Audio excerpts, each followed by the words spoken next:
안녕하세요. 뭔가 읽어주는 아저씨입니다. 반갑습니다. 자, 오늘 이 시간에는요, 프랑켄슈타인 메리 W. 셀리의 작품인데요, 제2부 첫 번째 챕터부터 시작해 보겠습니다. 잇따라 몰아친 사건으로 감정이 한껏 고조된 후 그 뒤에 찾아오는 죽은 듯한 정적, 그리고 모든 희망과 두려움까지 앗아가 버리는 확실성만큼 고통스러운 것은 없다. 저스틴은 죽어서 안식을 찾았고 나는 살아있었다. 피는 혈관 속을 자유로이 흘렀지만 무엇으로도 없애지 못할 절망과 자책감이 나를 짓눌렀다. 잠은 나를 저버렸다. 나는 불행한 영혼처럼 방랑했다. 표현할 수 없이 끔찍한 장난을 저질렀고 그보다 훨씬 더한 것이 아직 남아있었기 때문이다. 그러나 내 마음은 여전히 친절함과 미덕에 대한 사랑으로 넘쳤다.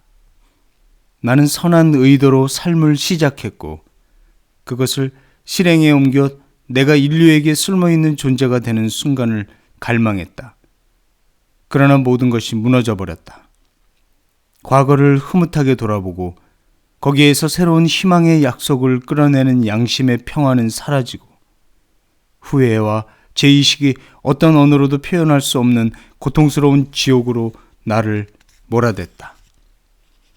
이런 정신 상태는 육체의 건강을 갉아먹었고 어쩌면 처음 받은 충격에서 영영 완전히 회복되지 않을지도 모른다.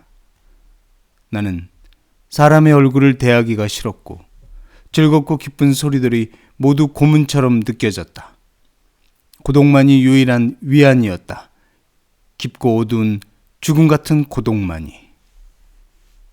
아버지는 눈에 띄게 변한 데의 성격과 습관을 보고 안타까웠는지 흠없는 인생을 살아온 맑은 양심에서 나름의 논리를 끌어내면서 나에게 의연함을 불러일으키고 나를 덮은 검은 구름을 물리칠 용기를 북돋우려고 애썼다.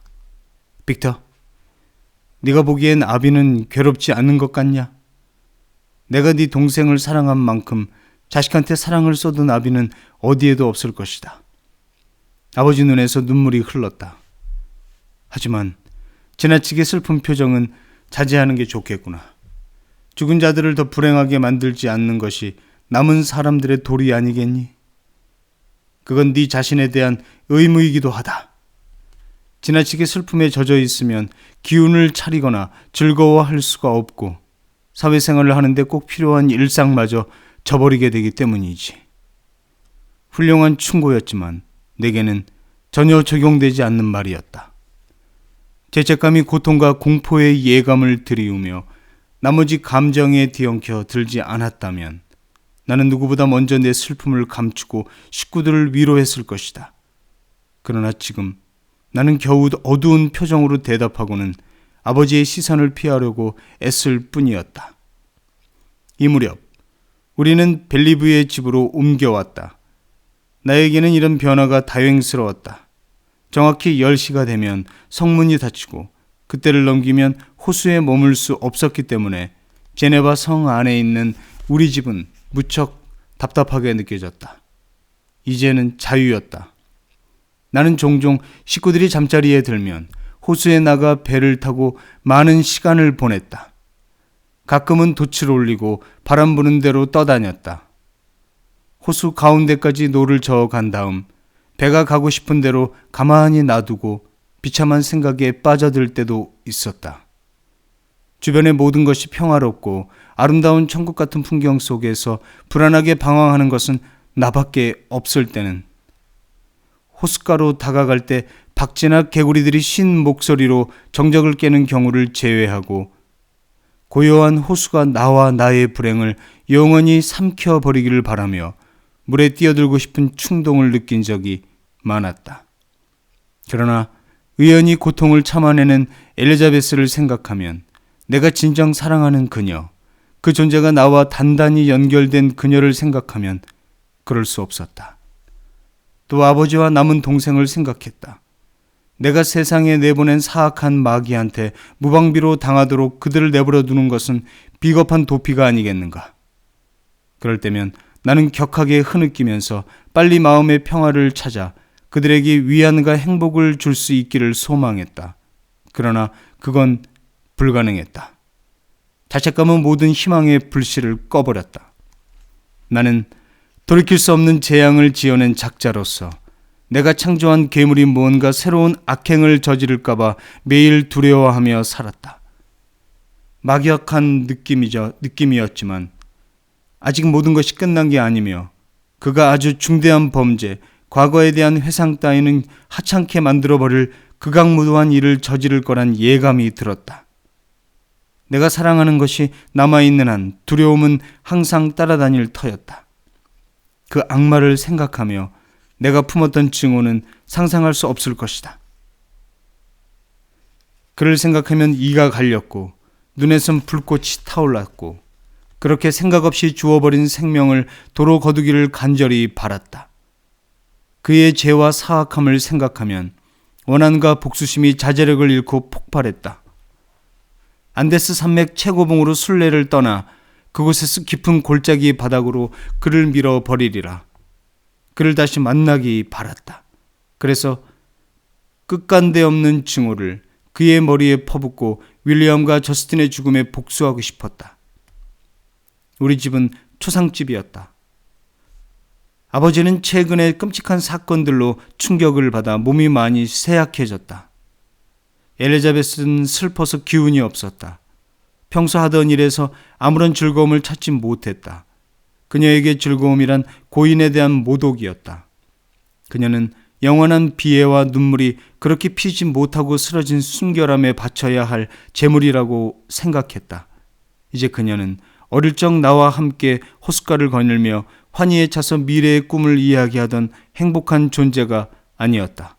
우리가 홀로 서러면 겪어야 할 슬픔들 가운데 첫 번째 것을 그녀는 경험했고 그 어둠의 힘이 그녀의 환한 미소를 꺼버렸다. 빅터, 비참하게 죽어간 저스틴 모리츠를 생각하면 세상과 세상 일들을 더는 예전처럼 바라볼 수가 없어. 전에도 책을 읽거나 사람들한테 들어서 악하고 부당한 일에 관해 알기는 했지만 모두가 옛날 이야기이거나 꾸며낸 이야기로만 생각했어. 적어도 그런 일들은 우리와는 멀리 떨어져 있었고 상상보다는 논리에 더 익숙한 것들이었으니까. 그런데 막상 이런 불행이 덮치고 보니 사람들이 서로의 피에 굶주린 괴물처럼 느껴져. 나도 떳떳하지 못하고 말이야. 모두가 불쌍한 저스틴이 유죄라고 믿었어. 저스틴이 그 죄를 저질렀다면 당연히 그 애는 가장 타락한 인간이겠지. 그깟 보석을 얻으려고 자기 은인의 아들을 날 때부터 자기가 돌봐주면서 자기 자식처럼 사랑하던 아이를 죽였으니 말이야. 나는 사람을 죽이는 데에는 동의하지 않지만 그런 사람이 우리 사회에서 같이 산다는 것은 부당하다고 생각했을 거야. 하지만 그 애는 결백해. 그 애가 결백하다는 걸 알고 몸으로도 느껴. 너도 같은 생각이고 그래서 더더욱 확신하는 거야. 빅터. 거짓이 진실처럼 보인다면 누가 확실한 행복을 장담할 수 있겠어? 마치 벼랑 끝을 걷는 기분이야. 그리고 수많은 사람들이 나를 그 심연 속으로 밀어넣으려고 달려오는 것 같아. 윌리엄과 저스틴은 살해되고 살인범은 달아났어. 그자는 자유롭게 세상을 돌아다니고 어쩌면 존경받을지도 모르지. 설사 내가 똑같은 죄로 교수대에 서는 한이 있더라도 그런 악한 의 처지와 내 처지를 바꾸지는 않겠어. 나는 이 말을 듣기가 너무도 괴로웠다. 내가 직접적으로는 아니었지만 간접적으로는 진짜 살인범이었다. 엘리자베스는 괴로워하는 내 표정을 보고 부드럽게 내 손을 잡았다. 빅터, 그만 마음을 가라앉혀. 이 사건으로 난 정말 깊은 상처를 입었어. 하지만 너처럼 그렇게 참담해하지는 않아. 네 얼굴에 나타난 절망, 때로 원한을 보면 가슴이 떨려. 빅터, 그 어두운 격정은 버려. 너에게 모든 희망을 걸고 있는 주변 사람들을 생각해. 우리가 널 행복하게 만드는 힘을 잃어버린 걸까? 그래? 평화롭고 아름다운 땅, 네 고향에서 우리가 서로를 사랑하며 진실로 대한다면 다시 평화를 찾을 거야. 무엇이 우리 평화를 어지럽힐 수 있겠어? 어떤 행운의 선물보다 소중한 그녀의 말도 내 마음에 도사린 악마를 쫓아내기에는 역부족이었을까? 나는 그 순간에도 파괴자에게 그녀를 빼앗길까봐 공포에 떠는 사람처럼 말을 다 마치지도 않은 그녀를 끌어당겼다. 결국 다정한 우정도, 아름다운 땅이나 하늘도 내 영혼을 고뇌에서 구해줄 수는 없었다. 사랑의 말 자체는 효과가 없었다. 나는 어떤 이로운 힘으로도 뚫지 못할 구름에 둘러싸여 있었다. 상처 입은 사슴은 비틀거리는 다리를 끌며 무성한 덤불로 들어가서 자기 몸에 꽂힌 화살을 쳐다보며 죽어간다. 내가 바로 그런 꼴이었다. 가끔은 나를 뒤덮은 무거운 절망을 이겨낼 것도 같았지만 어떤 때는 소용돌이치는 열정에 떠밀려서 운동을 하거나 이곳저곳을 다니면서 참기 힘든 감정을 달래보려고 애썼다. 갑자기 집을 떠나 알프스 계곡 근처로 향한 것도 이런 감정의 격발 때문이었다. 웅장하고 영원한 풍경 속에서 나 자신과 인간이기에 덧없는 슬픔을 잊고 싶었다. 정처 없는 걸음은 샤머니 계곡으로 향했다. 소년 시절 자주 갔던 곳이었다. 그로부터 6년이 흘렀다. 나는 폐인이 되었지만 그 야생의 풍경은 변한 것이 없었다. 여행 초반에는 말을 타고 갔다.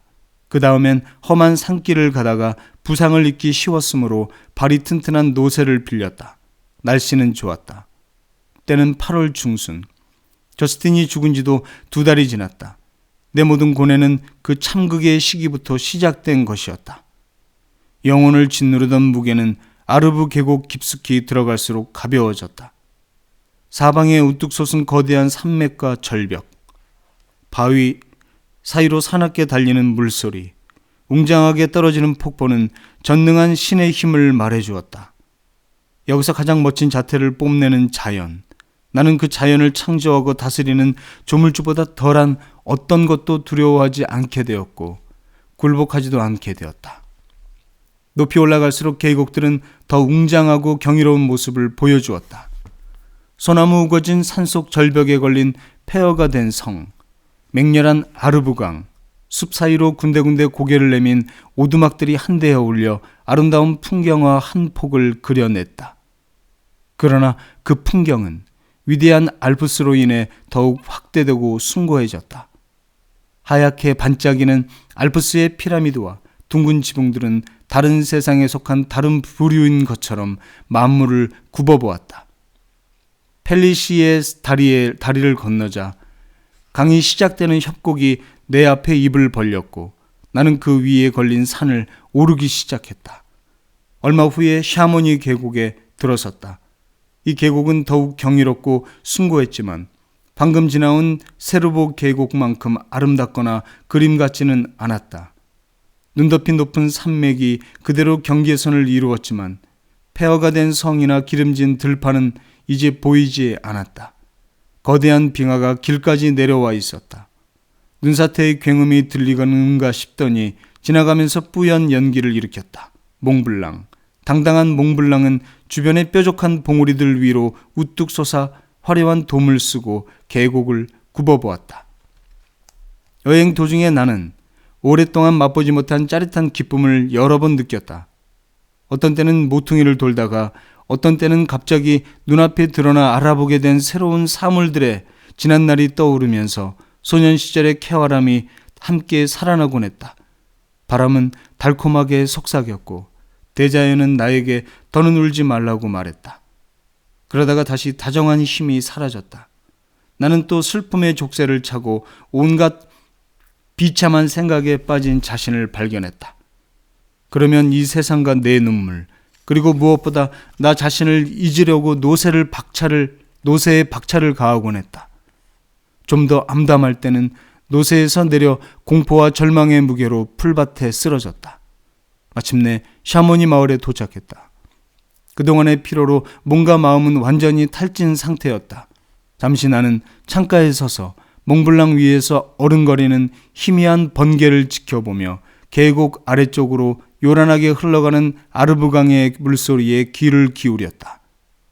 지나치게 예민해져 있던 탓인지 단조롭게 달래는 듯한 그 소리가 잔잔한 자장가와도 같았다. 베개에 머리를 눕히자마자 잠이 밀려왔다. 잠이 오는 것이 느껴졌고 망각을 주는 그 잠이 고마웠다. 자, 여기까지 2부 첫 번째 챕터였습니다. 지금까지 뭔가 읽어주는 아저씨였습니다. 감사합니다.